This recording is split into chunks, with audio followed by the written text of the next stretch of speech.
Bangladesh Islamic ছাত্র শিবির কর্তৃক আয়োজিত ঐতিহাসিক 5 মে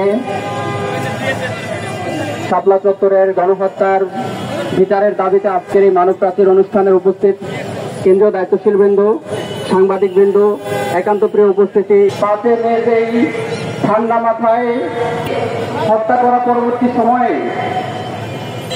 এক যুগের অধিক পার হয়ে গেলেও আমরা এর দৃশ্যমান কোনো বিচার দেখতে পাইনি। আমরা আজকে এখানে দাঁড়িয়ে এর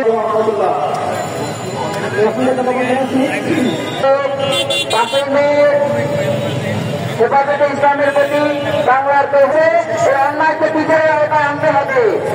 5 মে প্রমাণ করেছে আওয়ামী স্বৈরাচারী সরকার যে বাংলার তৌহিদ জনতার বিরুদ্ধে সরকার, তা 5 মে এসে প্রমাণ করেছে। 5 মে আওয়ামী স্বৈরাচারী সরকার তাদেরকে যে অত্যাচার করেছে, অত্যাচারের মাধ্যমে তারা প্রমাণ করে বাংলার তৌহিদ জনতার বিরুদ্ধে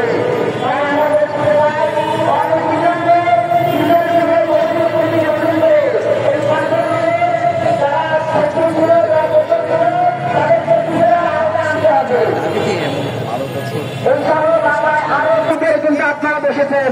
সুতরাং